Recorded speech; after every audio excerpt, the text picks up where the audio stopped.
Now, just before I get into this iteration of King of the Mountain, I want to say a few things. First things first, I'm so thank you for watching this series. I've absolutely loved it, and I'm so glad that other people are enjoying watching this series too. The other main thing, I got a lovely comment from eCash Money Baby. I'm hoping I pronounced that right, and I've not said something racist. Where essentially, what this could potentially become, this series, is a community challenge. Where obviously, you see me, you see my build, and I take it up Fujimi Kaido, so you know my times. Then what that becomes is the target for you to try and beat with your build and things like that. But not only that, what I'll probably do is create some sort of Discord channel within my Discord. So if you do want to join that, I'll leave a link to that in the description. But what I'll do is, one of the ideas I was thinking of, because obviously I've done, this is part something, I'm not too sure, we're in the 30s now I think, of me sending all the builds, of all the cars. So what I'm thinking about doing is I might put a pinned comment of all of the cars at the time of recording, uploading the video, where they have positioned and their time correct to that video. So what you're then able to do is, you've got my time, you've got obviously my build, you then, if you are able to, record your runs. You then pop into my Discord, and you describe your bit, or you can just leave a link to your video in the in the comments.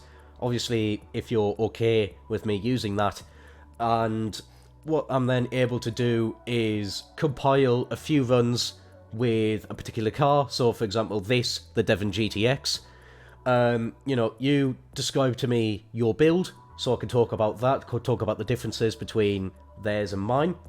I can then have attempts from multiple people, can put it onto one screen, and it can almost be sort of a head-to-head type of ordeal. That's one potential idea. If that's a great idea, then, please do let me know. Or if you've got a different idea on how you could potentially make this a community series, then, feel free. Do let me know on your idea on that as well. But that's sort of my main idea of it at the minute, is create a Discord channel where you lot can submit your video files to YouTube links and whatnot. Or if the replays work, which I don't think they are, because obviously the servers are down in this game, which is a big shame, because what I was thinking of is, if they were working, then you could, then obviously, you could just send me the replay, I can then record that replay, and I can then use that, put it in the video, and I could do sort of a live commentary, things like that, about multiple people's cars and things like that, and where they're positioned. Basically, there's a lot of ideas that can potentially work for this, and obviously I respect that not everyone has a 360 or has a PC able to emulate this game. Not everyone has recording equipment, particularly if you're on the 360, you might not have recording equipment, which is completely understandable. However, that's potentially what we could do for that. And, if you think any YouTubers or anyone like that would be interested in taking part in this, or we can almost do it like a live head-to-head or something like that, where obviously you send us the car, us two go ahead, build it, we record our runs, and then join a Discord call or something like that, and we can then talk about the runs or something like that. It's completely up to you. They're just some ideas. Obviously, if you've got different ones, then, please do fire them at me. But I do think making this a community series will work wonders. I do think it'll be brilliant for it. But yeah, that's just the little announcement of something in the works, something that could work for this series. Anyways, let's. Oh yeah, I'll obviously post rules and things like that if we settle on something properly. Anyways, enough about the entire announcement thing.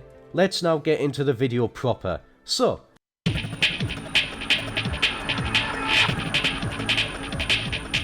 welcome back to another edition of King of the Mountain. Our vehicle of choice here being commented by Monkey Baby, or Money Baby. It was Money Baby. The Devon GTX. There's been a lot of cars suggested, so, you know, there's going to be plenty of things to try and go through. I know another person has commented about a Hyundai Veloster, so I'll definitely be sending that up at some point. Anyways, let's get into the build of this. The Devon. I'll talk about that a little bit. I actually quite like the Devon. It's a little bit of a forgotten car now. Obviously, you just don't see it in modern Forzas. Now, this is a big concern. Because, you know, we're starting off an S-Class, so, you know, we haven't got the hugest amount of options, but race tyres put us all the way. That basically adds 60 PI. Which is a lot.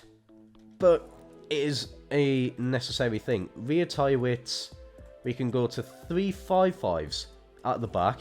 Okay, my question is, what are they at the front? I'm going to have to find that out. Because, you know, there's I need to know. So I can sort of get a characteristic idea. Oh yeah, it's a 10 I forgot this is a, I think it's a Viper engine. I think it sounds like a Viper engine, so I think it is actually, that. Hang on, where is it? 295s at the front. Ooh. Ooh, okay, 295s. We've got some lovely sized tyres going on in this car. Okay. This has got me intrigued. Also, that race rear wing is absolutely glorious. I love it. I actually really do like it on this car. Yeah, I'm feeling a little bit better. I've still not quite recovered fully from my illness. Aspiration, I could put in a twin turbo, but I'm not going to. Because I don't need to. Right, okay. Now comes the interesting things. I am going to put in a clutch. What am I going to put on? I am going to want brakes. Brakes are very important. I don't think I'm going to get any form of power on. I can get 6 horsepower. But that's... Oh. God, this is actually a really tough build. I can put that on, that takes off £10. Obviously, I can put on a transmission, that takes off a little bit of weight as well. Can I squeak? No. Okay. Am I able to put on any form of lighter rims? That is the question. I've managed to find the same rate of rims. Also, those are bloody awful. They're not too bad, actually. Boyd something.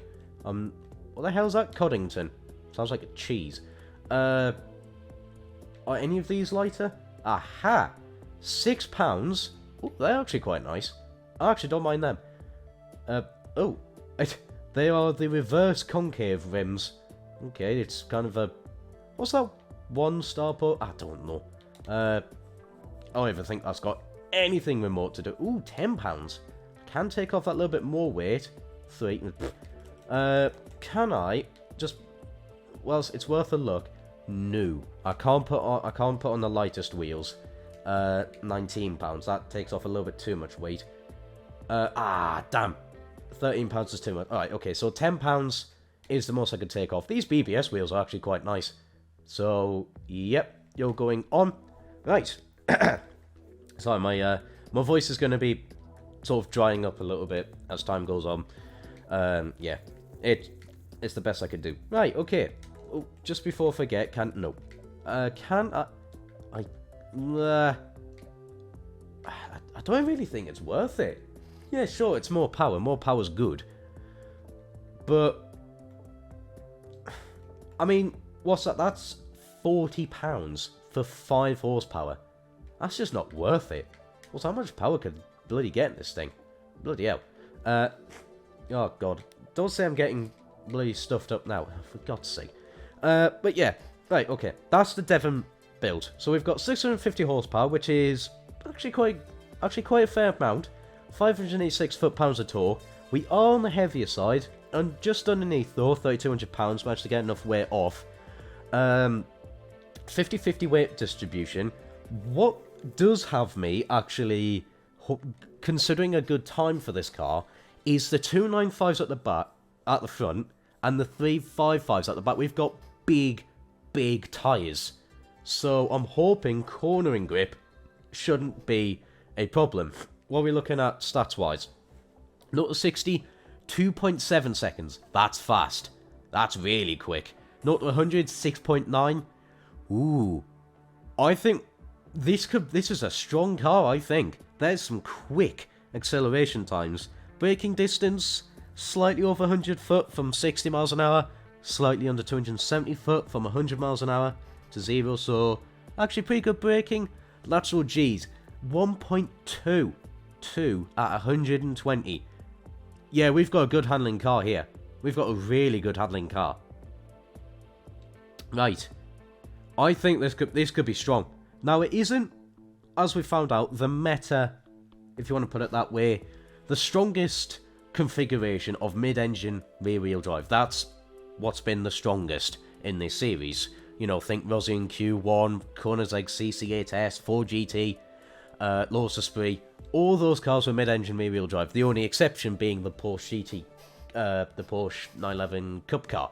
That was rear-engine, as Porsches are. But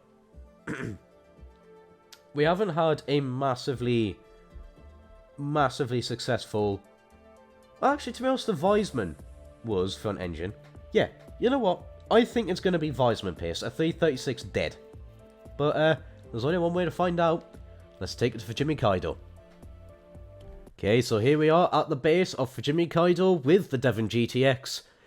3 attempts to get up the mountain, the new hill climb, as quick as possible. Current leader is still the Rossi Q1 with that 431.8. I don't think it's going to beat the Rosium. I think this is going to be Weismann MF5 pace, a 336 dead. You know, the Weismann was a absolutely fantastic car to drive. Really good grip, really good acceleration, and this seems to be following the same formula. You know, we've got huge tyres, good acceleration, so I'm hoping for it to be quite good. Obviously, we are a little bit on the heavier side, but we've got good power to compensate for that, so I'm hoping that's not going to be horrifically sluggish and that the big tyres will help the car. Hey, look, it's actually got a proper working clock, so you can actually see when I'm recording this video at 20 past 10. You know what, that's probably about average for me. Right, okay, but let's not focus on the time. Let's focus on the run. That was a huge two-way moment there through turn 2. What we're doing, 124 miles an hour up towards turn 1. That is some serious speed going on there. We've got... It's actually very stable. We've got long gears like the Koenigsegg. Obviously the Koenigsegg was supercharged. This is normally naturally aspirated, so you know that's got its own advantage as well. Obviously I don't have to worry about turbo lag. We've got instant acceleration no matter what.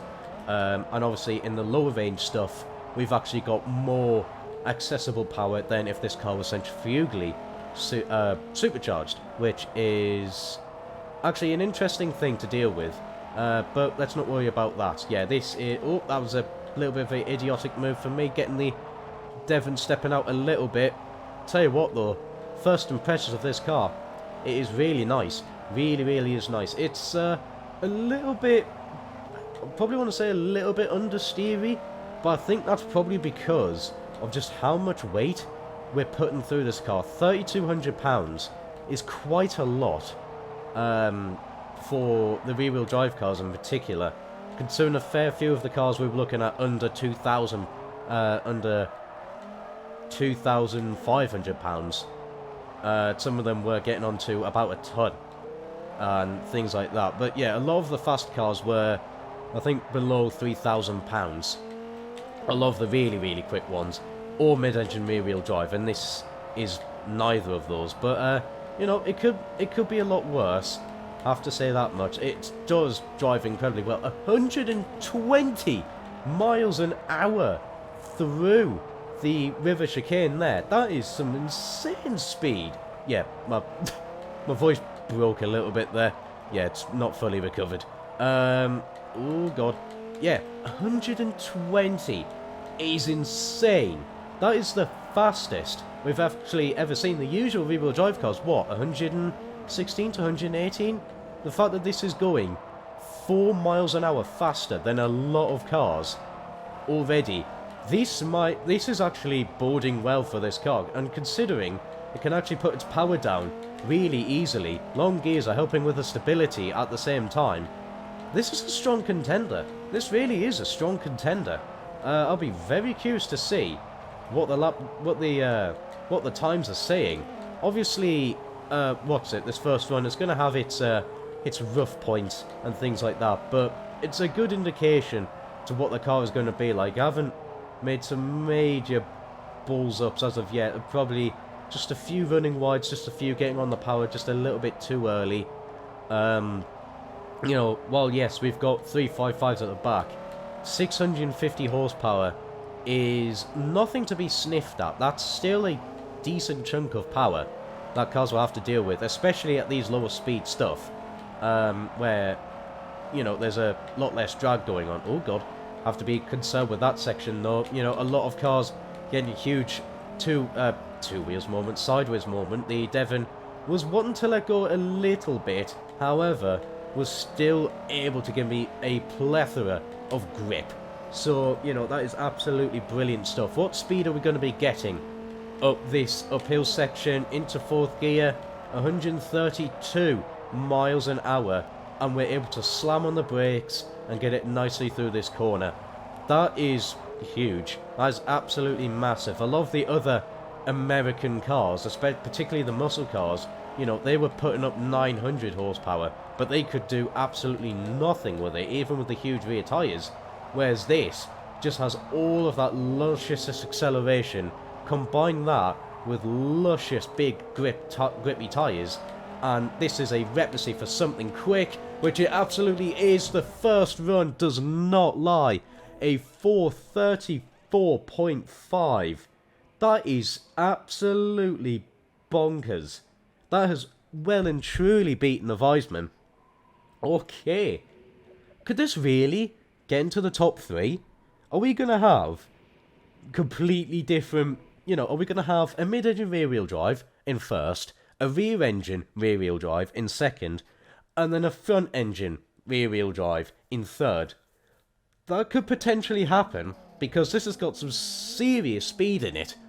You know, compared to the third-place car, the Lotus Evora, you know, the Evora had great handling, but just suffered with a very, very distinct lack of acceleration. This is the complete...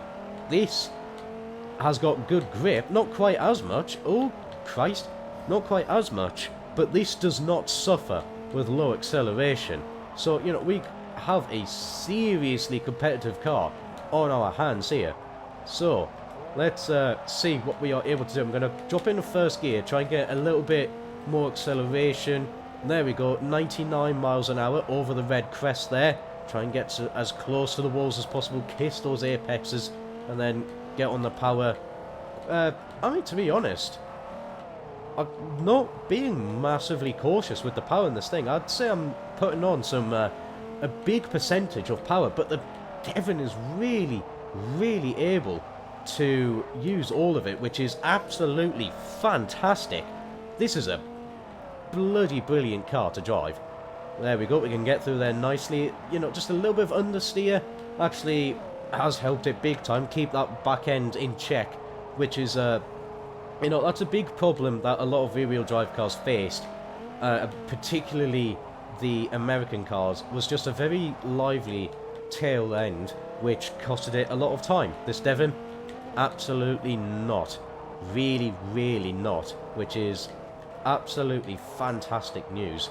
Right, okay, let's get into the 4 hairpins now. This is where oversteer will be a little bit of a factor, but it's a good test to see what the car's low end acceleration is like and what the car is able to do with these hairpin situations, especially if there's small crests in them which will throw the car sideways. The Devon is dealing with it, no problems. My throat is drying out a little bit, but, you know, that's not going to deter me. All this car through the river chicane. Now, I had to do a little bit of a lift through there. There was quite a lot of understeer from the Devon. That is the main disadvantage of this car at the minute, is just the understeer from it being, I think it's just a bit heavy is its main issue. You know, it's got good chunks of power, big tyres, but, you know, 295s at the front is helping tenfold. It's the fact that we're having to deal with a car that is slugging around 3,000, just under 3,200 pounds. I mean, you know, it's under 1.5 ton. But when we're looking at cars like we were saying that are like 1.3 tons, 1.2 tons, it's quite heavy. It's on the heavier end of the two-wheel drive cars. So, you know, there is that, but, you know, what we do have is something that is just absolutely incredible to drive. Right, okay, get a little bit of oversteer through there. However, the Devon is more than happy in dealing with that. I'm going to put it into first, actually, through that corner. We are, with these longer corners, we are sort of, I mean, it is a good thing that this car is naturally aspirated,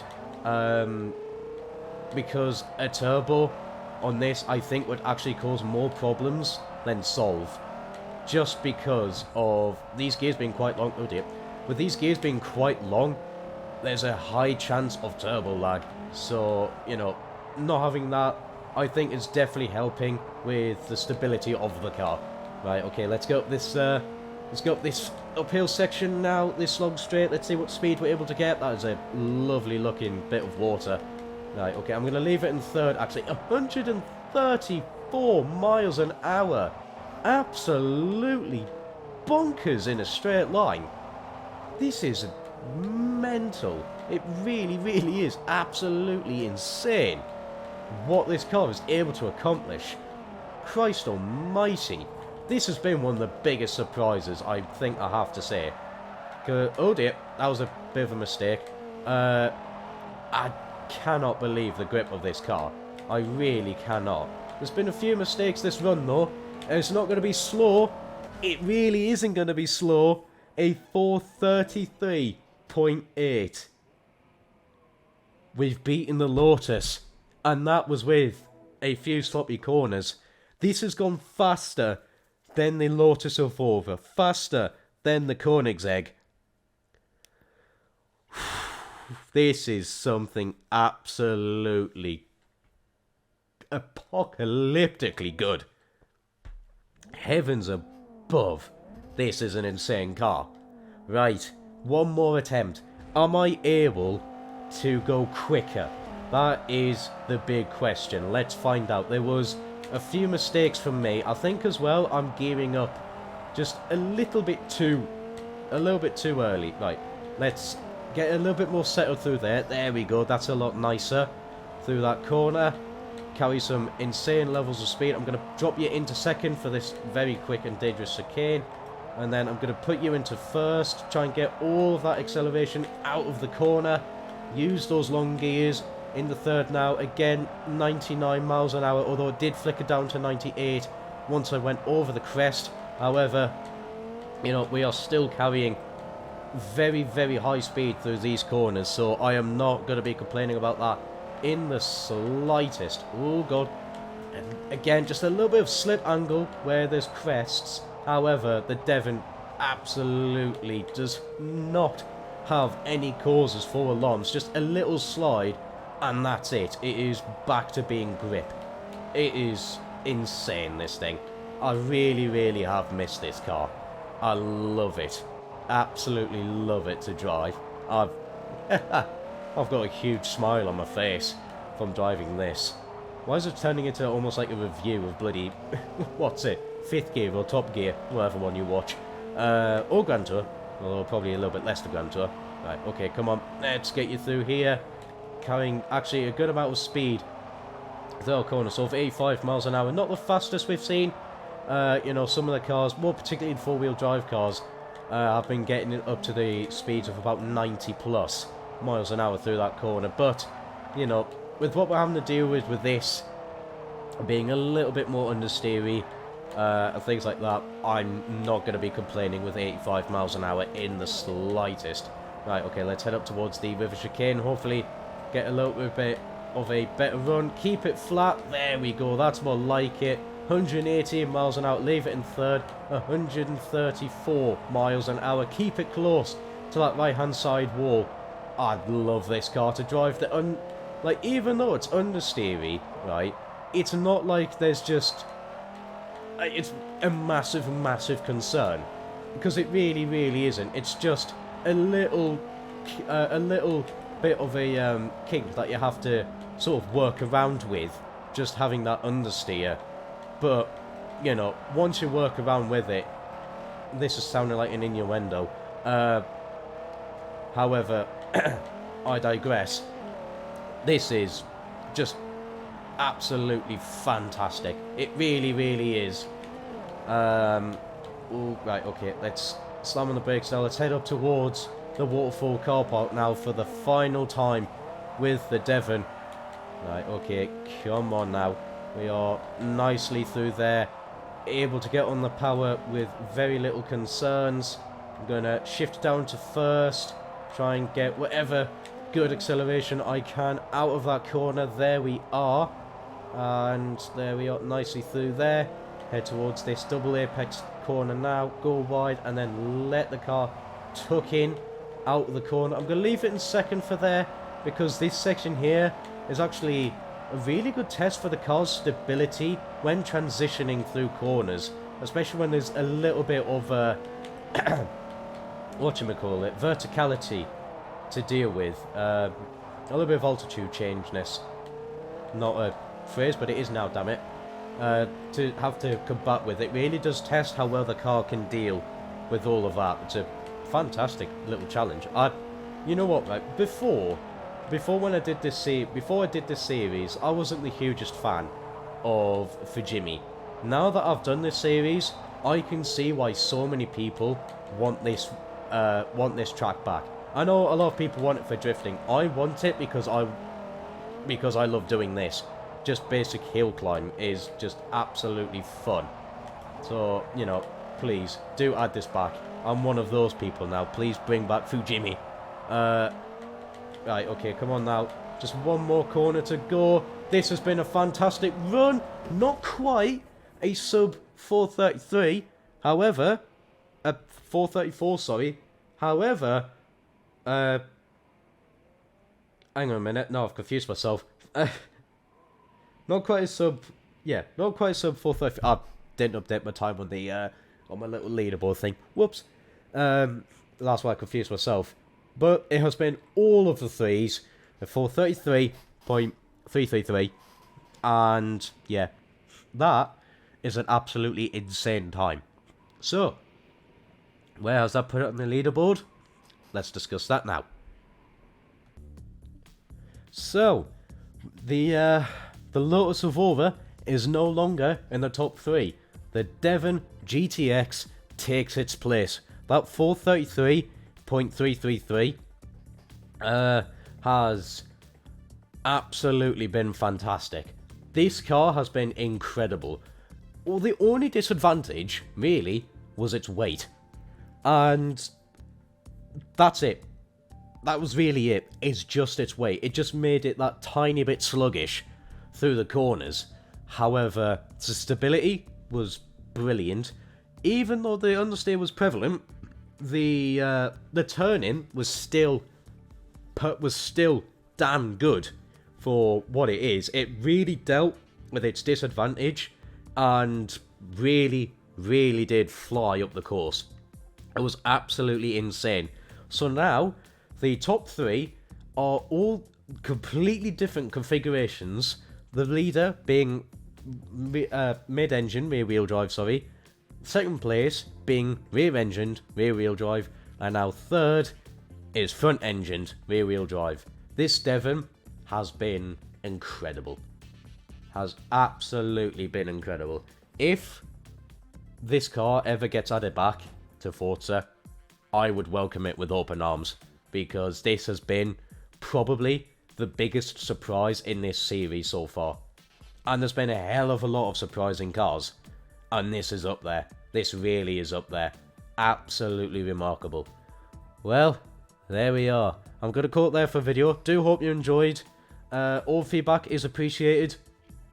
If you want to suggest a car, then the comments is the place to do it, or my Discord is the second place to do it. If you also have any further ideas or comments about my idea for making this a community challenge, please do let me know. I'm all ears on this, because I do think a community challenge on this series would be absolutely brilliant.